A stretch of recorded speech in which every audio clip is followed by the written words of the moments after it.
Crusaders, I am so excited for our next guest. I just want to get right to it. We on this show, we value, we honor, we celebrate entrepreneurs and doers and creators and dreamers. Our next guest is Manoj Bhargava. He's the founder of 5 Hour Energy Drink, but I feel like that is merely a footnote. That is a small aspect of what this man will be known for in history. Manoj, how are you today, sir? Very good, thank you. Where do you put 5 Hour Energy Drink in the rankings of things you want to be known for? Wow, it was an enabler for me, but it's probably not even 1%. I love that. It's amazing. Because for most people, that if they invented something like that and made billions off of it, then that would be pretty good on their tombstone. But you want more. Well, once you make a few dollars, which of course we all try to do to make a living, but beyond that, doing something that affects the bottom half of the world, that's what kind of makes me excited. And that's what I want to chat about. Can we just do 2 minutes on 5 Hour Energy Drink real fast? Can you give us the story of 5 Hour Energy Drink, where it came from and how it became so successful? Sure. I actually founded a company that looked for technology. So I found this at a trade show. It was a big drink. And I talked to them, and they were science guys, and I'm just a lowly business guy. So they told me to get lost. So I said, I don't have that much respect for most science guys anyway. So I said, it'd probably take me a few weeks to figure it out, which I did, and made it better. And then what the whole drink is, it's actually a focus drink. It makes you focus. And so you think you have energy. And that's how it works. Most people think the caffeine is doing much. Actually, one of the great things of caffeine is that it absorbs other nutrients. It makes other nutrients bioavailable. And so all of a sudden it worked great. For me it was, I could work longer, I could work sharper. And so I said, all right, everything I sell or I do, I try it on me first. Yep. Because to me, if you don't use it, then you're just a con man. Then you're just fooling people. What was your business model? Because so first of all, how did you get it everywhere so quickly? Right? It seems like it happened very fast. No. I think people in the industry think so. I don't think so. I mean, to me, people said it. I said it took me almost 2 years to get into Walmart, and they said, well, that's really fast. I said, well, no, that to me that's really slow. They should have been there in 3 months. So we just didn't take the assumptions of everybody of what is fast. I think a lot of people think I'm some sort of really clever marketing fellow, which I'm not. Basically, to me, marketing is first to make a product that people really, like or need. And that does the trick. There's an old saying that no matter how, great marketing has killed a lot of really bad products. In other words, if the product's bad, no amount of marketing is gonna, make it go. And so, that's what we did, and it was growing at 6% a week at one time. Wow! Would you say 60%? 6% every week compounded. So wow! It was insane, and in fact, some big university want to do a study.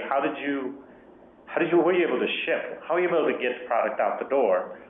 And actually, it wasn't that complicated, but we just didn't follow all the rules that they teach you. Really complex methods of supply chain management and all of the mumbo jumbo.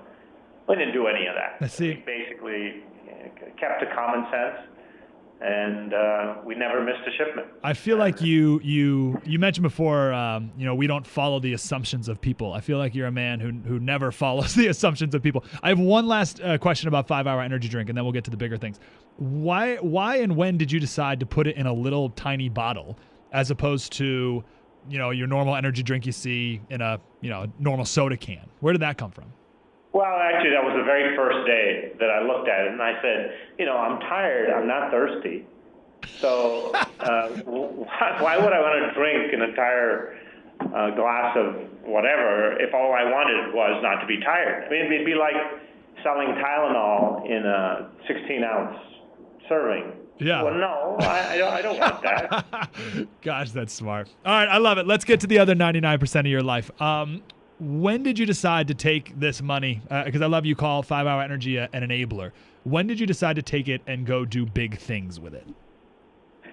Well, pretty quickly. As soon as I started making money, I'm not much into toys. I don't really, to me, toys look great when you're 10, but when you're my age, it's like, are you kidding me? More toys? It just doesn't make any sense. So I said, all right, let's do something worthwhile, something I can get up in the morning every day and say, yeah, that's something great to do. And so that started several years ago. Basically, I wanted to keep it quiet because I don't see any value in being known out there. And so quietly, we did all this. We were giving money away to hundreds of other nonprofits. And then I found out that most of them were either not very good at what they were doing, or they were just crooked, And so I said, okay, this is really bad. I got to figure out, how do you do this? How do you do this right? And I found out that doing nonprofit actually is, in a way, harder than making money if you want to do it right. And so we looked at stuff and said, okay, what are the problems out there? By visiting my customers, the people in the villages, people that are really poor, that's the only way you find out is what do they really need. And it was really interesting because I've asked heads of state, prime ministers and presidents, I said, do you know what a poor person needs? And they'd look at me like, well, not really, what? And the thing that was so obvious, and it was on my own arrogance that I didn't understand it, is that they want exactly what the rest of the people that aren't poor want, which is to make a living and take care of their families. That's it. So I thought, okay, well, what is it that's causing them not to be able to do that? And we found out in the bottom half of the world, the first thing is water. If you don't have water, I mean, we here in the United States can't even imagine that. Yep. But if you don't have water, nothing else matters. And then in the real poor areas, if you have water, then you have farming, which means you have food. And then everything else comes on top of that. But, so many people sit behind, fancy air-conditioned desks, and they want to say, well, we're going to give you toilets, right? Yep. Now, toilets are not a bad thing. On the other hand, if a guy doesn't have any money, he can't make a living, and then you come along and say, I'm going to give you a toilet, he's going to look at you a little funny. Yep. I want if I can cut you off there real quick because you said something interesting. It's one thing for you to say and look at a person at a gas station and call them a customer of your 5-Hour Energy drink, but you just called a poor person living in India a customer. Is that how the rest of the nonprofit world looks at people, and why did you call them a customer? Well, I don't. I mean, in fact, yesterday somebody brought something to me that says, we are going to help the world. I said, no, we don't help the world. We serve the world. It's a difference. When you look at them as customers, then you say, what do they need? When you look at them as, poor people, well, they must not be as smart as I am because I'm richer, that means I'll tell them what they need. Yeah, it's great. It changes the whole attitude. That's and awesome. that is one of the biggest problems in nonprofits is they look at them as, these people that we're here to help you. We're so much superior. We're here to help you. Amazing. We're talking. Yeah, go ahead. I'm sorry. Go ahead. I'm sorry. I didn't mean to interrupt. Yeah. If you look at them as a customer, then you say, okay, what does a customer need? I only can give, my customers, whether it's 5-Hour or the bottom half of the world, I look at them and say, what do they need and what can I do to serve them? I love it. It changes everything you do when you look at it that way. We're talking to Manoj Bhargava. He's the founder of 5-Hour Energy Drink. And there's a documentary that was made a couple months ago, released, right? Called Billions in Change. You can watch it on YouTube, Billions in Change. And it's all about what Manoj is doing with his billions, and in particular, innovations with clean water, clean energy, and improving our health. Brilliant, amazing. Is moonshot a good word? I don't know if that's quite right. I think maybe what you said before, like we're breaking all assumptions. Can you talk about the clean water? Because obviously that has ramifications for the third world, but also for Southern California. Talk about that. Right. Well, my target was not necessarily just to serve the poor, but to serve humanity. And that sometimes includes rich people, which, not that I care about the rich people, but they're part of the humanity. So what we did was come up with, something which said, because the next 20 years, the biggest problem in the world is going to be clean water. And as California is already finding out. So we worked on a system that says, the need is going to be massive. Can we come up with something really simple to make seawater or dirty water clean? And so it took a few years, but what we did was something really simple. All of our inventions are really, really simple. When you look at them and they say, oh my God, I should have thought of that. That's when you know you've got the perfect invention. Wow. Why do we, because I know I heard a TED talk you gave and you said, we want to make the complicated simple. Why do we have this instinct that we should make the simple complicated? What is that?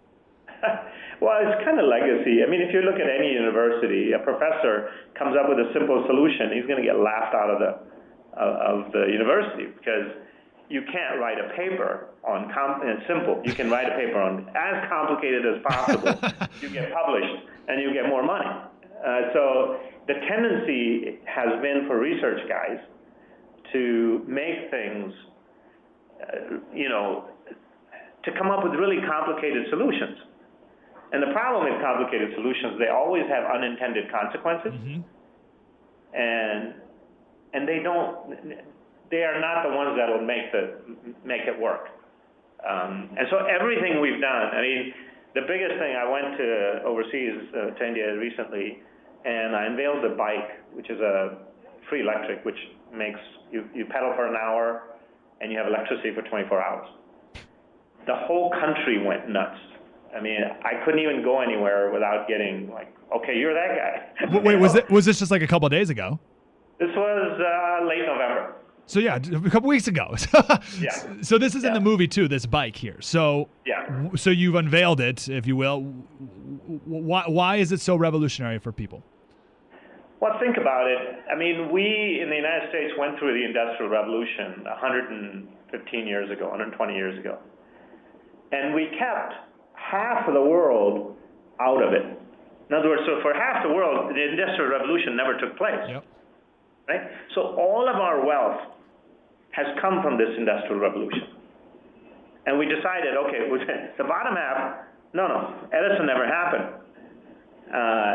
And so what we came up with was everyone, the cost of that bike is down to like $200 delivered, $250 delivered. Wow. And then the amazing part is that there are people out there looking at, in India even, and other countries, they're saying, okay, we're going to get you electricity to the poor. But what they don't recognize is, even if you get wires to the poor person's home, right, they can't afford the bill. They're poor. Wow. By definition, they can't afford the bill. So they didn't think of that. This bike, what it does is once you get them this bike, they never have an electric bill, ever. Now, they have lights, they have phone, they have internet. All of a sudden, all of these people are being educated. In other words, they can go anywhere and learn any language, they can learn any skill off the internet, simply by having electricity. So it's the only thing that'll bring half of the world up. Right?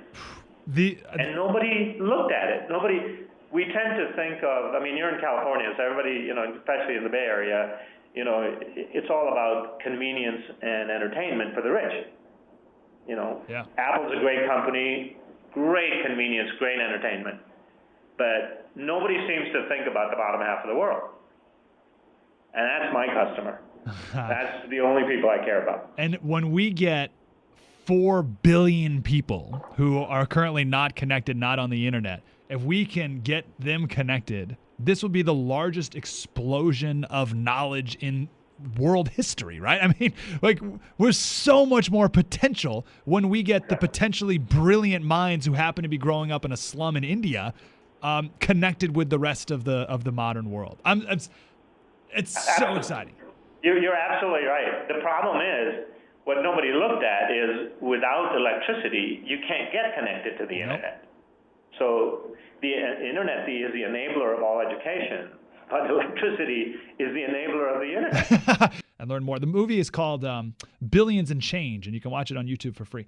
Manoj, tell us a little bit about your childhood in India. What was it like, and how did that change who you are today and what you're doing now? Well, my this trip to India or my upbringing? You were born in India, right? Yes. Yep. I came here when I was 14. My parents came, and then I went to school here, high school here, and did 1 year at Princeton, and then I decided that this wasn't worthwhile, and said, okay, is there something better? Is there better education? Is there better? So I left and and did what? I became a monk for 12 years. Hold on. What are you talking about? What? Wow. Yeah, I have a kind of a crazy background. So after that, I didn't really change that much in terms of my lifestyle. Is pretty. It's fairly simple, but the way of thinking changed entirely. And so the way we've gone about even these inventions come from that education, which is, how do you make things simple? How do you see the simple in problems? How do you define what's really needed, not what everybody just assumes is needed? All of those things came about, even to the level of what you were talking about before, are the people that we have, the tinkerers, right? Yeah, tell us about them. Because I love in the movie that you highlight them really beautifully, right? And I love it. They call themselves tinkerers. I know there's one guy who says, yeah, I applied and I told them that I made a pogo stick out of a nail gun, and they thought that was a good qualification for the job. Right? So who are these people? Well, the funny part is, it's so obvious when you hear about it, is that's who made this country. Yep. It was the tinkers. It wasn't the fancy degreed fellas. It was the guys who were in the shop making things. So what happened is I'd hired a bunch of engineers to come up with stuff, and then all I got was people typing on computers. And I thought, well, what are you doing? What are you typing? I want you to make stuff. And they kept this 40 and they kept typing. So I said, no, this isn't working. So I kind of closed that shop, and I said, no, you guys aren't doing anything. And then I said to our guys, go find people who, in their garages, they don't have cars, they have workshops, they're making stuff. That's the qualification I need. And that's who we look for. I mean, we have some pretty crazy guys. Bill Talley, who heads up the shop, holds the land speed record for car. He was the engineer for that car. So it's crazy people like that who have actually done something, not just gotten a degree. What do you think? What do you think motivates them? Oh, they love this stuff. I mean, I think they would just keep working there, and if they didn't have to go home and eat. These are guys who live for this stuff. That if you didn't pay them, they'd still be doing that. That's great. That's who we want. People who want to make stuff. The only thing is, the problem is if you leave them alone, they'll make stuff that's, like I think I said that, the make stuff that's really cool, but it's completely useless. Yeah, exactly. So you got to give them a little direction at least. Yep. Manoj, who in history or still today inspires you? Because you mentioned Edison earlier, and then I'm thinking, you're giving a lot of money away, so I'm thinking like a Rockefeller, Carnegie, obviously, who did a bunch of innovating as well. I don't know. I don't even know if that's right. Who inspires you? I don't really look at anybody that way. I mean, I was trained to to have really a simple life. And then, I mean, it sounds ridiculous in a way, but it's just to do what's obvious, which, I mean, if you get up in the morning and in your life you have enough, the obvious thing is to do something for somebody else. Yeah.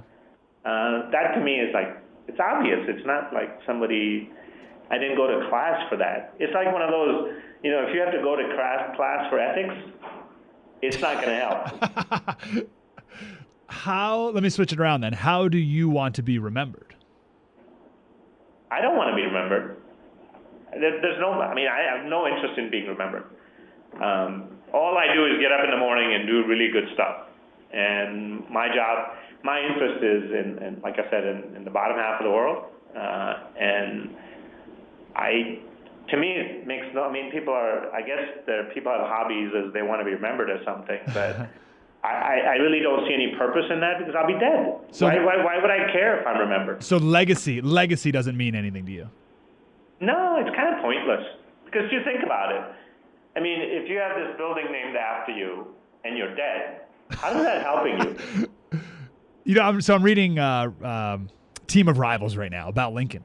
And when he went through his first big bout of depression, that was the thing that motivated him to get out of it was, I'm going to leave this earth and I will have no legacy. No one will remember me. So legacy was a major driver in his life. Not saying that's right. I'm just saying that it is a driver in people's lives, not yours. So what is yours? I'm just trying to dig a little deeper. What is yours? Maybe I'm not that deep. What gets me is that, can I do something of value today? And all the guys that work here, I've got several hundred people, but most everybody that works here is like that. They don't want to make, more door latches. They want to do something of value. At some point, we all want to do that. We just get the opportunity to do it. Yeah. And doing something of value has great satisfaction in itself. Why would you need more than that? To me, I don't want more than that. I love it. My last question for you, sir. When you go back to India, or let's say, you were just there and you unveiled these bikes that are going to create electricity for people. When you go back in a couple of years or months, however long it will take, before these things are pretty widespread and things are working well beyond your imagination, when let's say someone comes up to you, a child comes up to you, a parent comes up to you, whoever, what do you want them to say to you because you made this possible in their lives? Like, what story do you want them to tell you? What do you want them to say, feel, look like that would be meaningful to you? Well, I would be, if I was just an anonymous, sort of a fly on the wall, yes, is what I prefer. Yep. Is to see if their lives got better. Did they get education they wouldn't have? Did they get information that helped them do farming? Were they able to make a living because they now got a little factory because they finally had electricity? I'd just be happy to see if that improved their life. That has more satisfaction than them saying to me, "Oh, thank you." I don't care about that. That's sort of pointless. But just seeing them, be to a point where they're happy. I can't make human beings happy, but at least if you're not miserable, that taking it out of misery is all that I'm concerned about. Yes, that's awesome. Manoj, what an honor to talk to you. So I'm really grateful for your time. I know you're a busy man, so thank you for giving us some and for teaching us some life lessons, more so than business lessons. That's the important thing. Thanks a lot. Appreciate you, sir. Have a wonderful day there, Manoj. How about that guy right there? Am I right? What the heck's up with him? What a crazy weirdo. But honestly, if we lived life like that, it'd be a better world, right? Are we all in agreement that if we were all if we all had a little bit more Manoj, it's like, I don't care about being known or people thanking me, whatever. I just want that person to have clean water. Yeah, but if they could come up to you and thank you, like, what would you want them to say to you? I don't care. I just want them to not be miserable. That'd be fine. I don't need any more things. I got everything I need, so I can help someone else. Like, man, if we all had a little bit more of that, it'd be a better place.